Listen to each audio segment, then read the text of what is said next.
ये पाठ शुरू करने से पहले मैं आपको बताना चाहूँगी कि क्षितिज के अलावा हमारी एक और पुस्तक है जो आप 9 में देख चुके हो, कृतिका।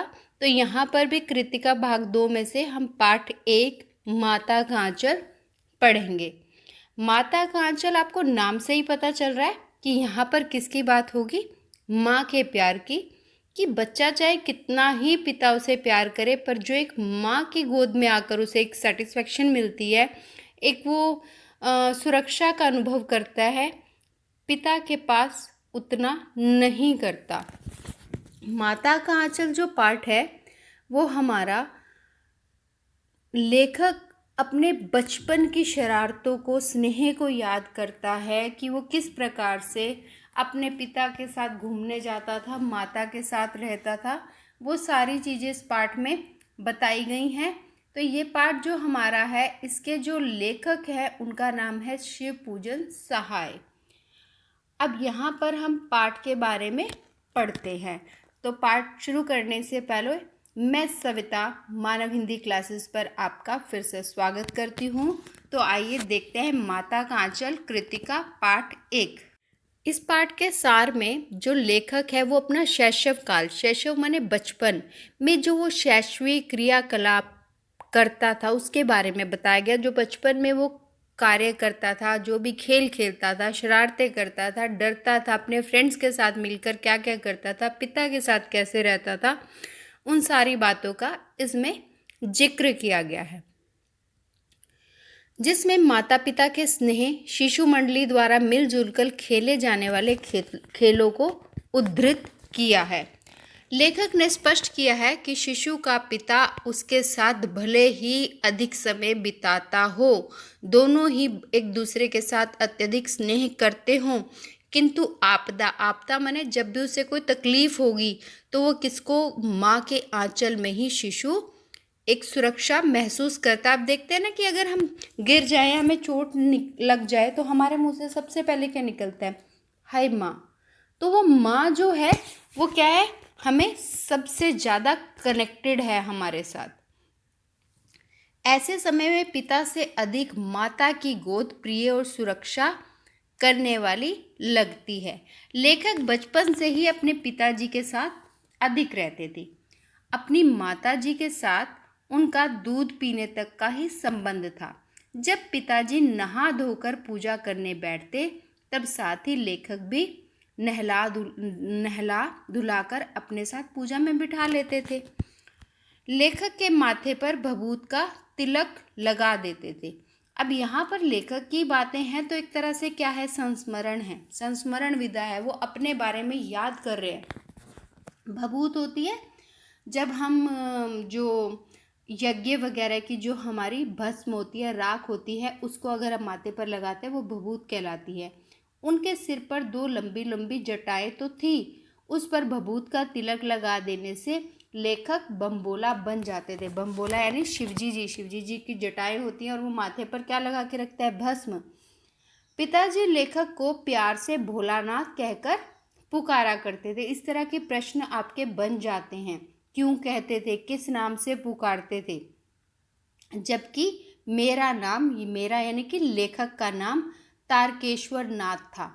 मैं पिताजी को बाबूजी और माँ को मैया कहकर पुकारता था।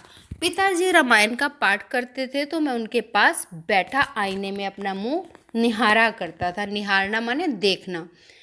पिताजी के देखने पर शर्मा कर आईने को नीचे रख देता और देखकर पिताजी मुस्कुरा देते थे। ये जनरल हैं, बच्चे ऐसा करते हैं।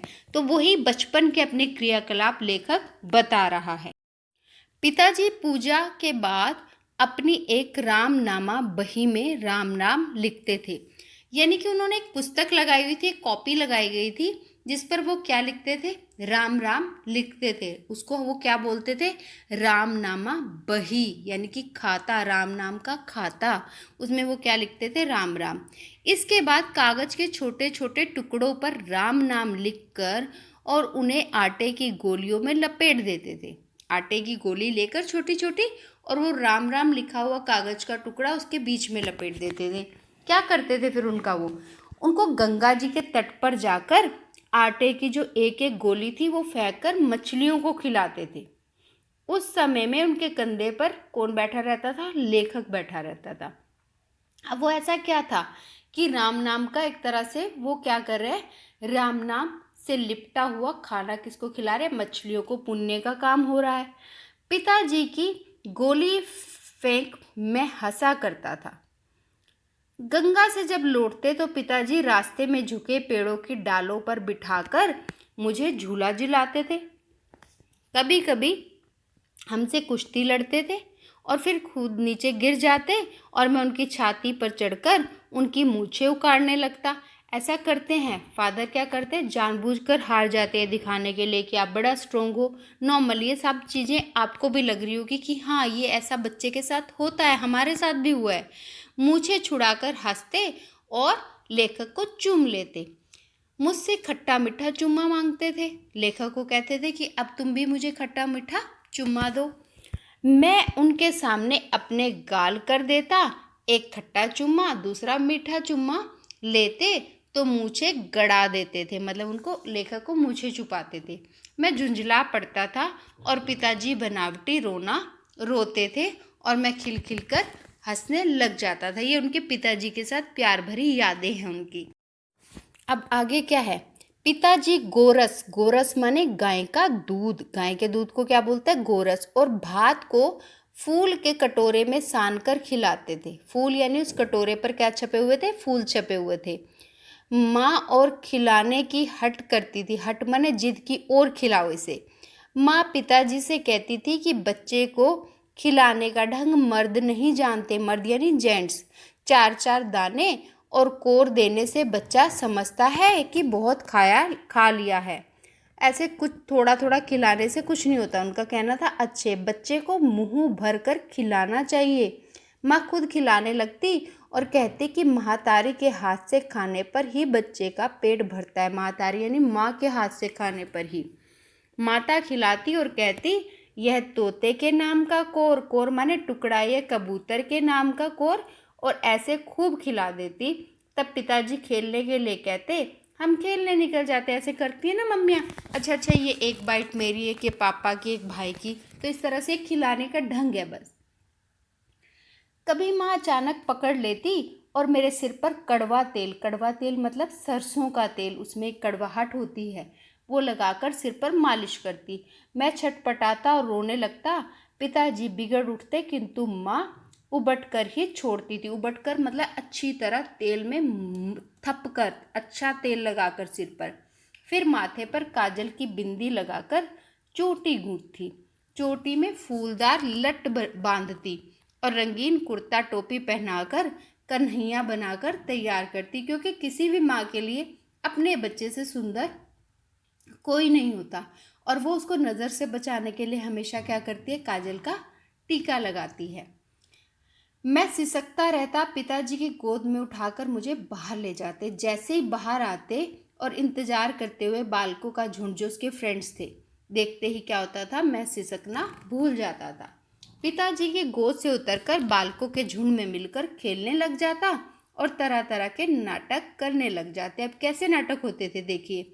वहीं चबूतरा, चबूतरा होता है जो पेड़ के चारों तरफ बना देते हैं, घर के सामने एक बरामदा सा बना देते हैं खुला, उसके कोने पर हम सब खेल खेलते।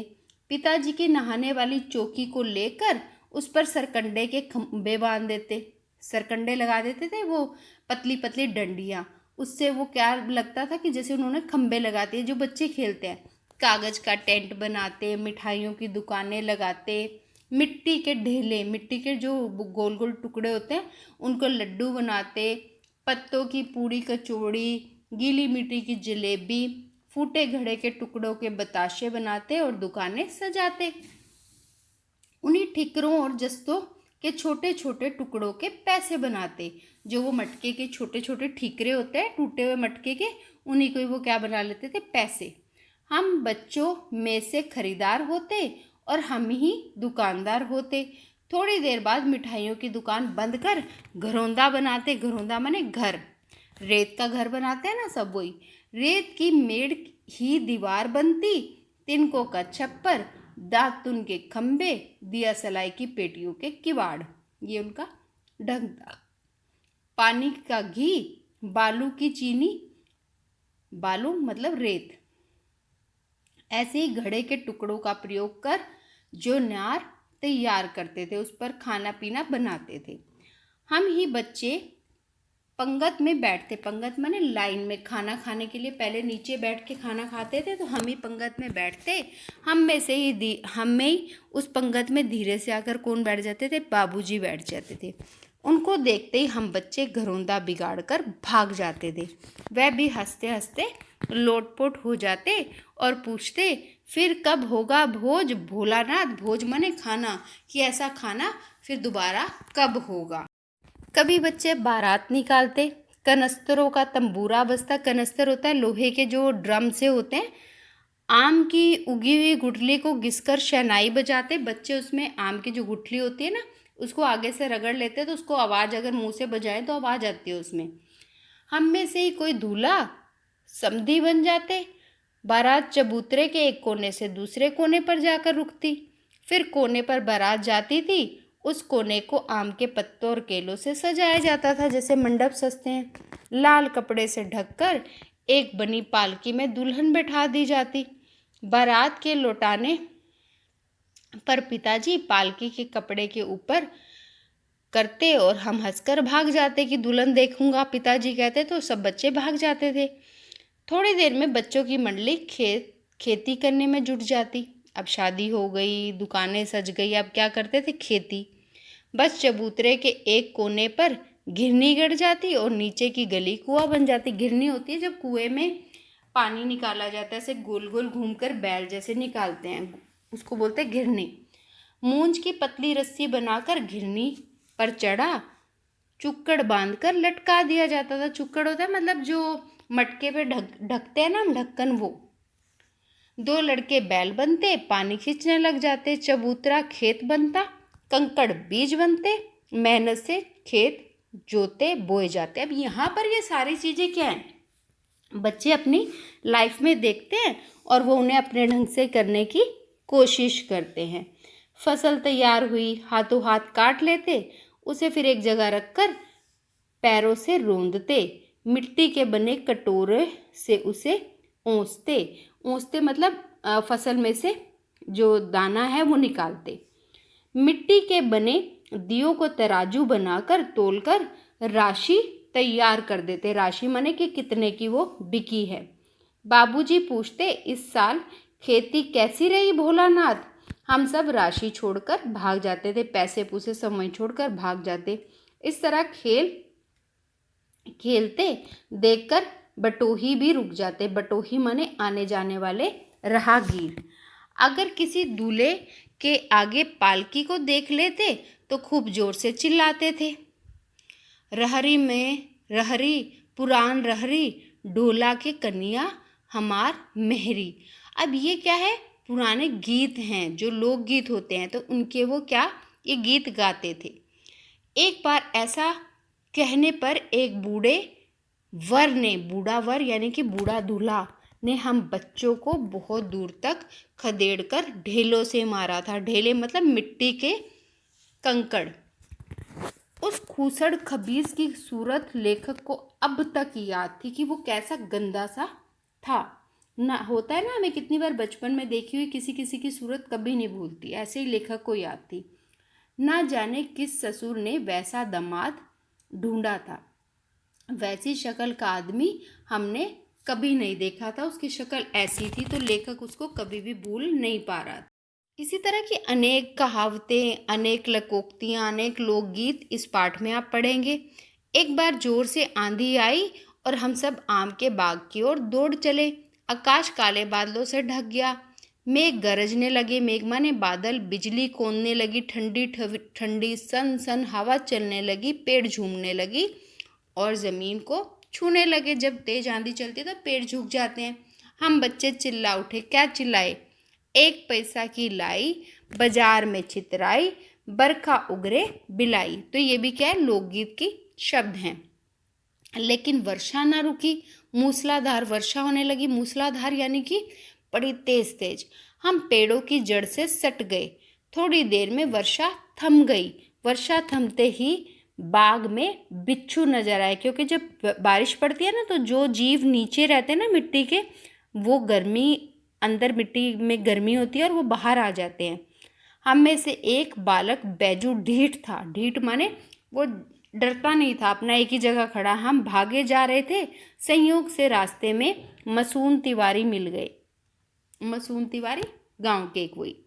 बैजू ने चिढ़ाया और कहा, बुढ़वा बेईमान, मांगे करेले का चोखा। अब उसको बैजू ने जब चिढ़ा दिया, क्योंकि वो ढीठ था, वो डरता नहीं था, तो अब क्या होगा, उसके पीछे पड़ेगा और उसको डांट पड़ेगी ना। अब सब भाग रहे हैं और बैजू ने उसको चिढ़ा दिया, तो क्या हुआ कि सब बच्चों ने भी उसके सुर में, बैजू के सुर में सुर मिलाकर उसको, मसून तिवारी को चिढ़ाना शुरू कर दिया। मसून तिवारी अब हम लोगों के पीछे दौड़े और हम अपने अपने घर की ओर भाग चले। हमारे ना मिलने पर तिवारी पाठशाला गए और वहाँ से गुरुजी ने हमें पकड़ने के लिए 4 लड़कों को भेजा। पाठशाला माने स्कूल, गुरुजी माने टीचर। अब हम नहीं मिले तो 4 बच्चों को भेजा कि जाओ उनके पकड़ के लाओ। जैसे ही हम घर पहुँचे वैसे ही 4 लड़के आ धमके। बैजू तो भाग गया और मैं पकड़ा गया। गुरुजी ने मेरी खूब खबर ली, मतलब उनको खूब डांटा, पिटाई हुई। बाबूजी को जैसे ये पता चला, वे पाठशाला दौड़े आए, मुझे गोद में उठाया, पुचकारा, पुचकारा मैंने पैम्पर किया, और मैंने रोते रोते आंसुओं से बाबूजी का कंधा तर कर दिया। मतलब गोद में था तो क्या हुआ, रोते रोते बाबूजी का कंधा आंसुओं से गीला हो गया। वे गुरुजी से प्रार्थना कर मुझे घर ले चले और रास्ते में साथी लड़कों का झुंड मिला। वे जोर से नाच और गा रहे थे। माई पकाए गगर गगर पुआ, हम खाइब पुआ, ना खेलब जुआ। तो ये अपने बच्चों के जो गाने थे, उन्हें देखकर हम रोना धोना भूल गए, बाबूजी की गोद से उतर गए और लड़कों की मंडली में मिल गए। अब क्योंकि यहाँ पर ये होता है ना, बच्चे अगर दूसरे बच्चों के सामने रोते हैं तो बाद में मजाक बनता है, तो वो इसलिए भी दूसरे बच्चों के सामने रोना पसंद नहीं करते। और एक साथ मकई के खेत में घुस गए। चिड़िया उड़ाने लगे। अब मकई का खेत है, मकई माने जो ये आप भुट्टा खाते हैं ना, उसके, और वहाँ पर चिड़िया थी तो चिड़िया उड़ाने लगे। एक भी चिड़िया हाथ नहीं आई। हमें चिड़िया उड़ाते देख गांव के आदमी मुस्कुराते और कहने लगे, चिड़िया की जान जाए, लड़कों का खिलाए। अब इस तरह की वहाँ की जो भाषा है, वहाँ के लोग जो बोलते हैं, इस तरह के वहाँ कहावतें लोग बोलने लगे। फिर कहा, सचमुच लड़के और बंदर पराई पीर नहीं समझते। पराई पीर मतलब दूसरे का दर्द। लड़के भी नहीं समझते और बंदर भी नहीं समझते कि दूसरों को इससे क्या तकलीफ होगी। अब वो चिड़िया को पकड़ रहे हैं, दैट मीन्स इसलिए कहा जा रहा है कि उनको कोई परवाह नहीं है लड़कों को कि ये पकड़ी जाएगी तो उसकी जान चली जाएगी। एक बार टीले पर चूहे के बिल को देखकर हम बिल में पानी उलीचने लगे। उलीचने मतलब डालने लगे। उससे चूहा तो नहीं निकला, पर उस बिल में से क्या बाहर निकल गया, सांप निकल गया। हम डरे और रोते चिल्लाते भागे। जहां तक गिरे सारा शरीर लहूलुहान हो गया और पैरों के तलवे कांटों से छलनी हो गए। मैं घर की ओर भागा। बाबूजी उसारे में हुक्का गुड़गुड़ा रहे थे। बरामदे में बैठे हुक्का गुड़गुड़ा रहे थे। उन्होंने मुझे पुकारा, पर मैंने माँ की गोद में ही शरण ली, क्योंकि वो डरा हुआ था। और बच्चा जब डरा होता है तो वो सबसे ज़्यादा किसके पास जाके अच्छा महसूस होता है, माँ के पास। तो उन्होंने बाबूजी के साथ रहता था, पर फिर भी बाबूजी की बात नहीं सुनी। वो सीधा कहाँ गया, मम्मा के पास, और माँ की गोद में जाके सुबकने लगा। मैं उनके आंचल में छिप गया। माँ सब काम छोड़कर रो पड़ी और भय का कारण पूछने लगी कि तुम इतने डरे क्यों हो। कभी अंग भरकर दबाती और कभी मेरे अंगों को अपने आंचल से मोचकर चूम लेती। बड़े संकट में पड़ गई कि इसको हुआ क्या है, बोल नहीं रहा है, इसको चोट भी लगी है। झटपट हल्दी पीस कर लाई। घरेलू उपचार पहले ऐसे होते थे। मैं सांस सांस करते हुए माँ के आंचल में छिपा जा रहा था। सांसा मतलब उसको सांस चढ़ा हुआ था, डरा हुआ था। घर में कोहराम मच गया। सारा शरीर कांप रहा था, रोंगटे खड़े हो रहे थे। मैंने आंखें खोलना चाह रहा था पर आंखें मेरी खुल नहीं रही थी क्योंकि डर से कांप रहा था। मेरे कांपते होठों को देखकर माँ रोती और बड़े लाड से गले लगाती क्योंकि माँ को भी समझ नहीं आ रहा था और माँ अपने बच्चे का रोना कभी नहीं देख सकती। माँ अपना दुख सहन कर सकती है पर बच्चे का दुख सहन नहीं कर सकती। इसी बीच बाबूजी भी दौड़े आए, माँ की गोद से मुझे लेने लगे, पर मैंने माँ के आंचल का प्रेम और शांति के चंदोवे की छाएं नहीं छोड़ी कि जो माँ के आंचल में प्रेम मिलता है, शांति मिलती है, उससे बड़ा चांद की छाया भी नहीं होती। चंदोवे मतलब चांद की छाया भी उससे कम होती है। तो यहाँ पर चाहे कितना ही कोई भी प्यार करे, जो एक माँ का प्यार होता है ना, जो उसमें एक सिक्योरिटी होती है, उसमें एक जो लगता है कि अब मुझे दुनिया की कोई भी ताकत कुछ नुकसान नहीं पहुँचा सकती, तो वो कुछ नहीं हो सकता। तो यहाँ पर लेखक ने उसी माता के आंचल का इस पाठ में जिक्र किया है। तो यहाँ मैंने आपको कुछ शब्दों के जो कठिन शब्द हैं उसके अर्थ भी लिखे हैं, जिससे कि आपको पाठ को और आसानी से समझने में आसानी होगी। अगर आपको पाठ समझ में आता है तो प्लीज़ मेरे चैनल को सब्सक्राइब और लाइक करें। Thank you.